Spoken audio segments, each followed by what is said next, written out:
Namo Bhagavate Vasudevaya. Om Namo Bhagavate Vasudevaya. Om Namo Bhagavate Vasudevaya. Srimad Bhagavatam, Canto 3, Chapter 33, Text 10. Kapila Uvacha. Marginanena. Matas. Te. Susevyeno ditena. Me. Astitena. Param. Kashtam. Achirad. Avarotyasi. Kapila Uvacha. Margenane namataste. Margenane namataste. Susevyeno ditena me. Susevyeno ditena me. Astitena param kashtam. Astitena param kashtam. Achirada varotyasi. Achirada varotyasi. Kapila Uvacha. Margenane namataste. Susevyeno ditena me. Astitena param kashtam. Achirada varotyasi. This, Matok, my dear mother. Te, for you. Susevyena, very easy to execute. Uditena, instructed. Me, by me. Astitena, being performed. Param, supreme. Kashtam, goal. Achirat, very soon. Avarotyasi, you will attain. Translation. The personality of Godhead said, my dear mother, the path of self-realization, which I have already instructed to you, is very easy. You can execute this system without difficulty, and by following it, you shall very soon be liberated, even within your present body. Purport. Devotional service is so perfect that simply by following the rules and regulations and executing them under the direction of the spiritual master, one is liberated, as it is said herein, from the clutches of Maya, even in this body. In other yogic processes, or in the empiric philosophical speculation, one is never certain whether or not he is at the perfectional stage. But in the discharge of devotional service, if one has unflinching faith in the instruction of this bona fide spiritual master, and follows the rules and regulations, he is sure to be liberated even within this present body. Srila Rupa Goswami, in the Bhakti Rasamrita Sindhu, has also confirmed this. Iha yasya harer dasye. Regardless of where he is situated, anyone whose only aim is to serve the Supreme Lord under the direction of the spiritual master is called Jivan Mukta, or one who is liberated even within this present body. Sometimes doubts arise in the minds of neophytes about whether or not the spiritual master is liberated, and sometimes neophytes are doubtful about the bodily affairs of the spiritual master. The point of liberation, however, is not to see the bodily symptoms of the spiritual master. One has to see the spiritual symptoms of the spiritual master. Jivan Mukta means that even though one is in the material body, there are still some material necessities, since the body is material. Because one is fully situated in the service of the Lord, he should be understood to be liberated. Liberation entails being situated in one's own position. That is the definition in the Srimad Bhagavatam. Muktir hitpanyatarupam swarupena vyavastiti. The swarupa, or actual identity of the living entity, is described by Lord Chaitanya, Iver Swarupoi Krishner Nichadas. The real identity of the living entity is that he is eternally a servitor of the Supreme Lord. If someone is 100% engaged in the service of the Lord, he is to be understood as liberated. One must understand whether or not he is liberated by his activities in devotional service, not by other symptoms. Kapila uvacha, margenanena mataste susyevyeno ditena me, astitena param kashtam achirada varochisi. The personality of God had said, my dear mother, the path of self-realization, which I have already instructed to you, is very easy. You can execute this system without difficulty, and by following it you shall very soon be liberated, even within your present body. The path of devotional service is very simple. It is given, and the secrets of the Vedas are available just by following in the footsteps of the Mahajans, or great authorities of devotional service. Everything in our Krishna consciousness movement depends on following. If we simply follow, everything comes. Just by following proper instructions which are given, just by following the spiritual master, all perfection of life can be attained. It is simply a question of following. One must just learn the art of following. It's not difficult. One simply has to do it. You can speculate in so many ways what you want to do, what you will do, how you will do. But if one has an instruction, he should simply follow it. Then his life becomes perfect. And as soon as one speculates, then he gets filled with doubts and troubles, anxieties, etc. So, in our Krishna consciousness movement, things are actually quite simple. We get instructions, we follow instructions.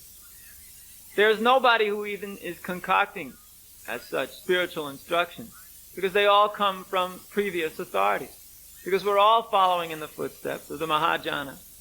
Mahajana Jena Gataksapanta. One can find the Dharmasi Tattvam Nihitam Guhayam, the secrets hidden away, the truth of Krishna, within the Vedic literatures, simply by following in the footsteps of the previous acharyas. Sadhu Margana Gavanam. Just follow the path which has already been traversed by the great souls.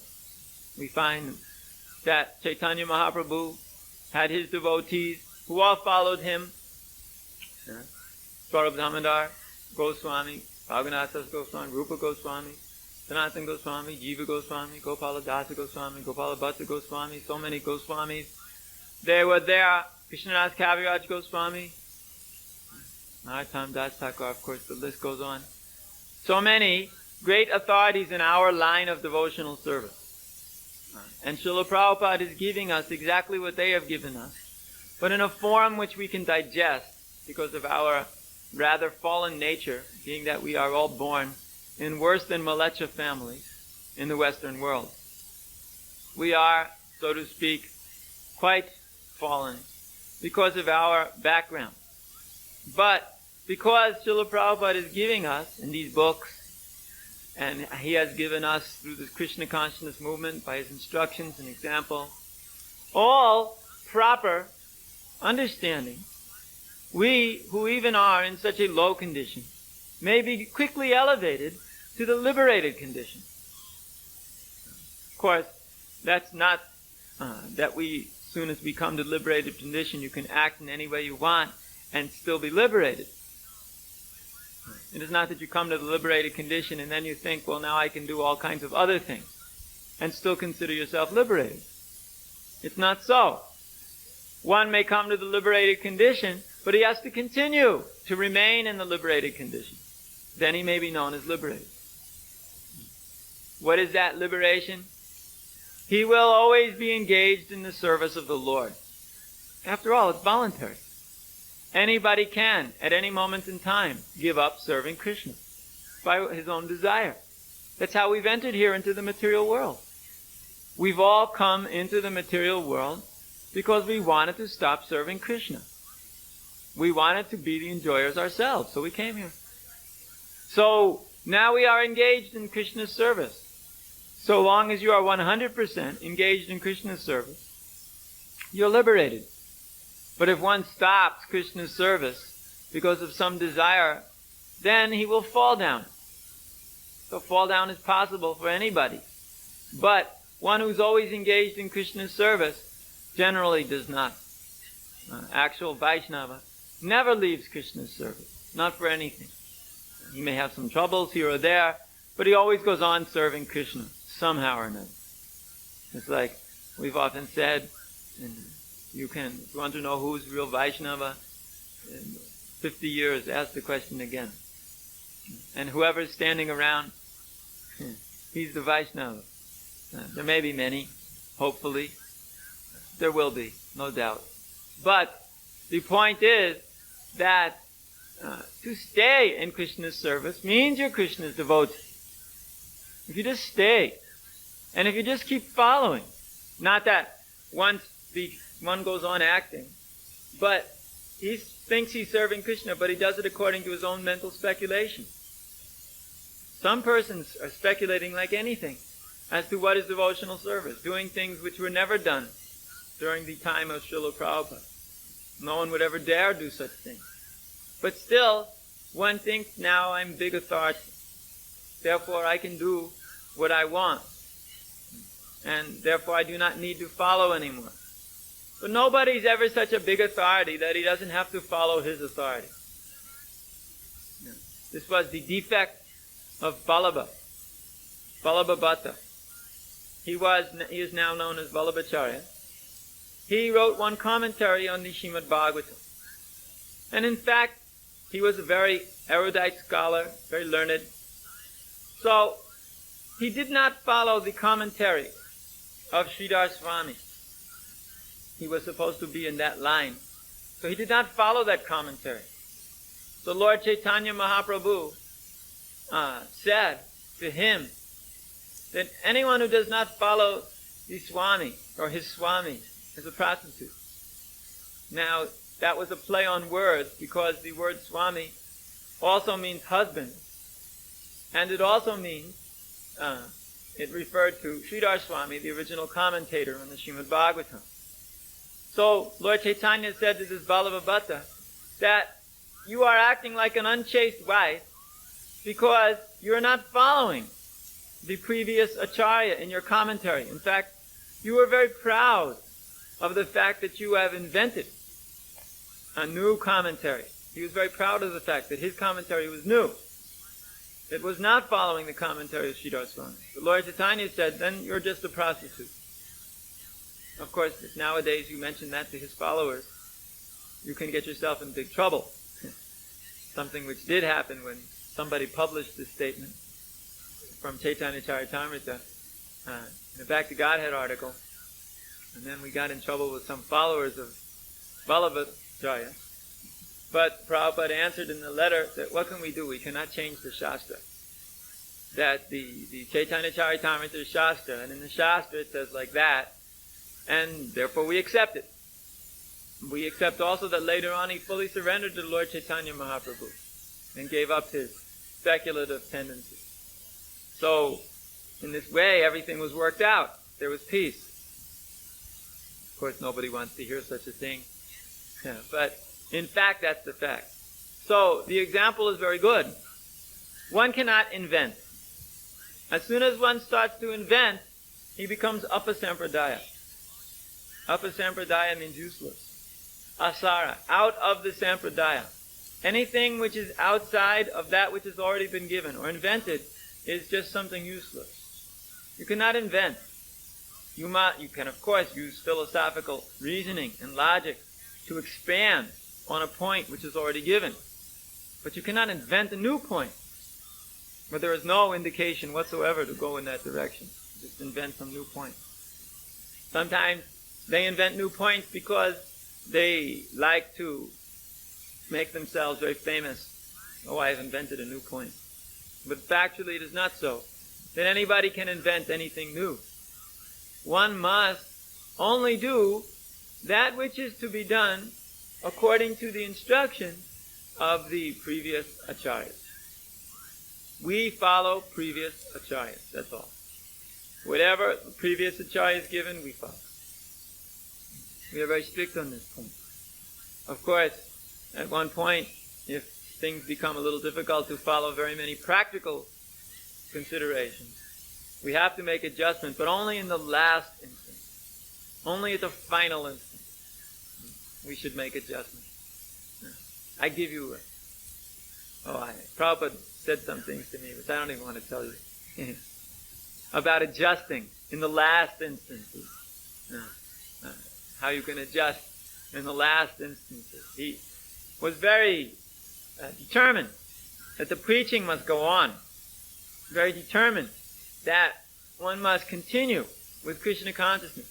So, although there are basic principles, in the last instances, they may be adjusted. But otherwise, one has to wait to the bitter end. Therefore, one should go on engaging exactly as it was given in the previous times by Srila Prabhupada. We know exactly what he wanted done, we should do. Of course, there was always adjustment according to time, place, and circumstances. But he's given basic principles which should be followed. And we should just follow them. Then there'll be perfection. We have seen others at one point or another have speculated marvelous systems, which may seem to be so wonderful from a material point of view. But because they're not what was given by the previous acharyas, they crumbled to the ground and crashed. Therefore, the real strength in devotional service comes when you're a good follower, when you just do what was given by your spiritual master. You don't have to concoct, even if sometimes it's not the greatest. Just like Prabhupada has given us some structure for authority. And sometimes, for instance, the devotees, they don't like a temple president because maybe he looked at them in the wrong way, or maybe he didn't pat them on the back, or maybe he didn't, or maybe the bread was burnt yesterday, or something like this. After all, devotees can become quite irrational on certain points if they like. So, then they say, after they get together, they make a revolution. Then they want to drive the person out of town, tar and feather him, drag him out by his ears. Get out, you burnt the bread. So, yes, that may seem very nice. But then they put a new one in, and one day he burns the bread too. And maybe the ringleader didn't sleep well the night before. Or maybe he's busy having illicit sex. So then he makes another revolution, throws that one out, puts another one in. After a while you look around, there's nobody who could even think of doing the job. Therefore, better you just go on with what you've got and make it better than try to replace it all the time. You can go on replacing. But at the end, you're simply going to have nothing. Because there's nobody who's perfect. Everybody's got some defect, especially in the way he does things. Therefore, we just accept and we try to go on and improve it. But we can, of course, also have ways of teaching. Not that we simply say, okay, one must go on with the imperfect, and that's all. No.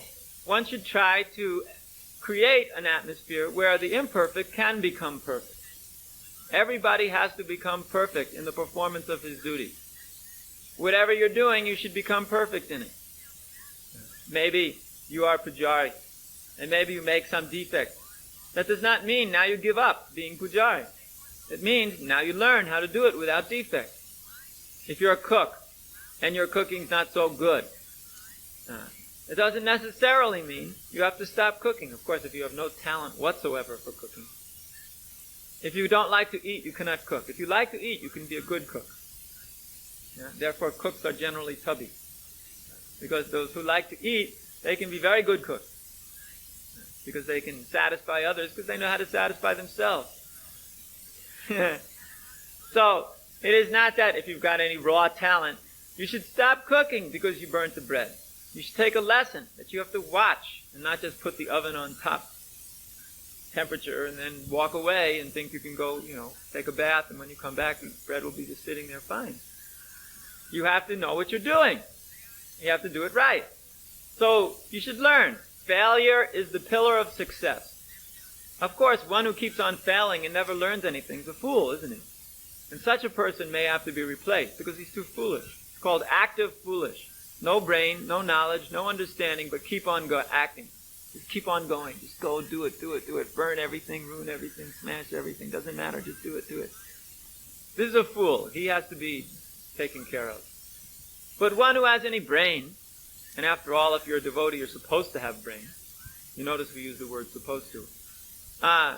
You can learn from your mistakes. If you make a mistake, then the next day you can do it better. If all the devotees are displeased with what you have cooked, you can know it for sure that Krishna is displeased. If the devotees are very satisfied, you can know it for sure that Krishna is satisfied. Prasadam and cooking, this is one of the most obvious ways to know whether Krishna is satisfied or not. Because if it's good, Krishna is satisfied. And if it's good, everybody else is satisfied. And if it's bad, nobody's satisfied. Especially Krishna.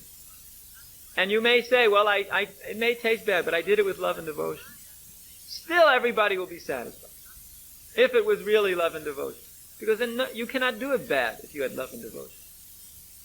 You can't say, oh, I did it with love and devotion, but I burnt everything. Where's the devotion? Devotion means you're watching very carefully to make sure it's not burnt. If you burn, that means no devotion. You've got to have devotion. Devoted means do it carefully. Whatever you do it properly. And when you act like that, you can gain perfection simply by serving Krishna in this way. And you can know it. One has to learn the art of satisfying Krishna's devotees too. Then you can satisfy Krishna.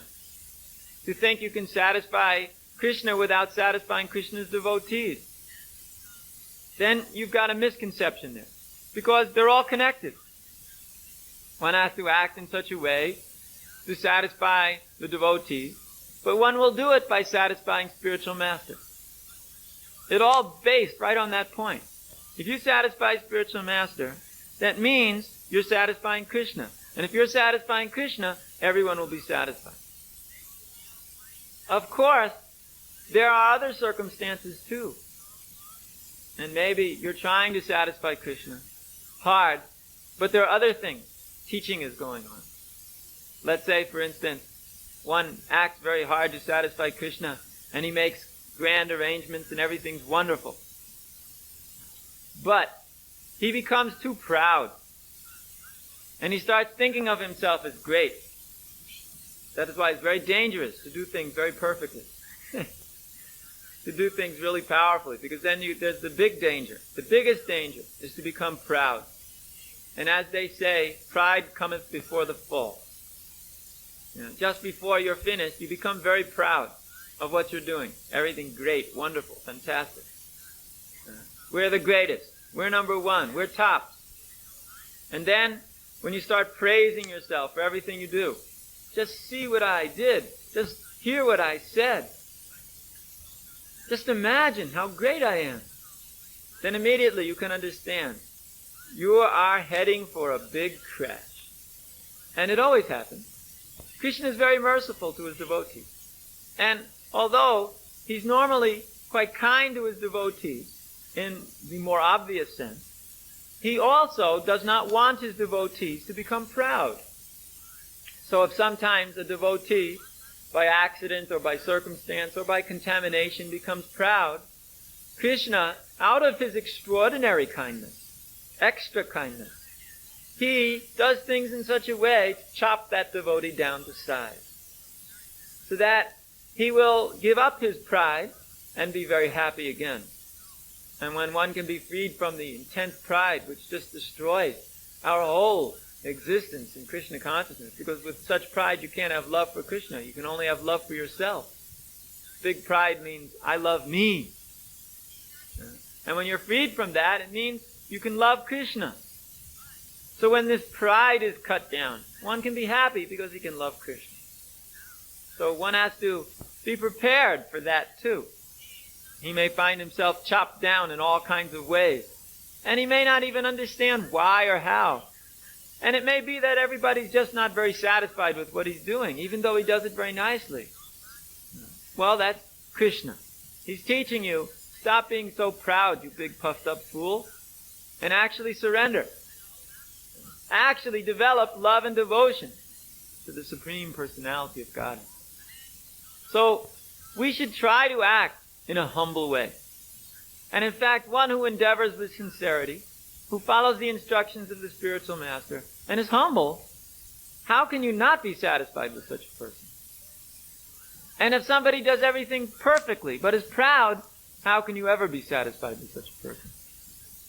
So, in devotional service, one of the most important qualities is humility. Because by humility, you'll become a good follower. And by being a good follower, you'll also be a good leader. And the hardest thing of all is to be a humble leader. Because you have to be a little tough sometimes. Or you have to chastise sometimes. You have to maintain humility and be humble and then be a leader at the same time. Very difficult. It's an art which only the most expert can perform. It's walking a tightrope between pride and wishy-washy uselessness. So, very difficult activity. But if you can actually succeed in being a humble, good leader, then you can please Krishna so much by leaps and bounds, because it means you're taking great responsibility upon yourself, and yet you're not becoming overly proud because you know full well that Krishna is the doer.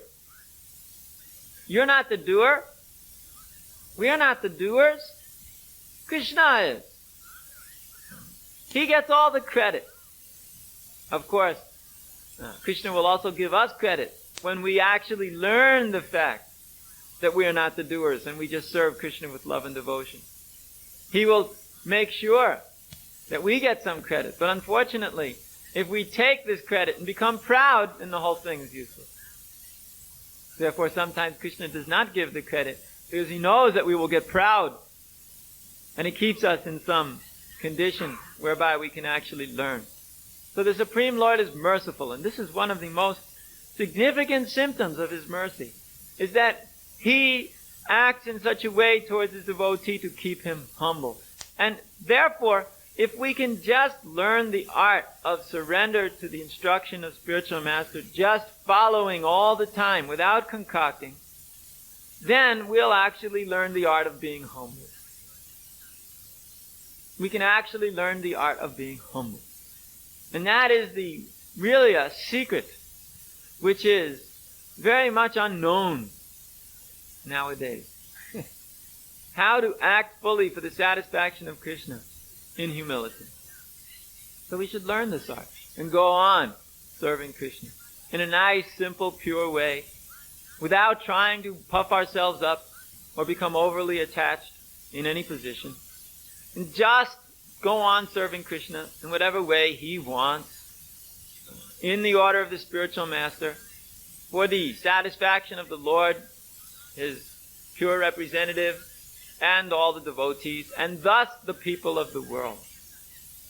So this is a very simple point, and it's exactly what Kapila Deva is saying here. That the path which I've given you is easy. If you simply follow it, you can attain liberation. So what means simply follow it? It means just follow it. Stop speculating.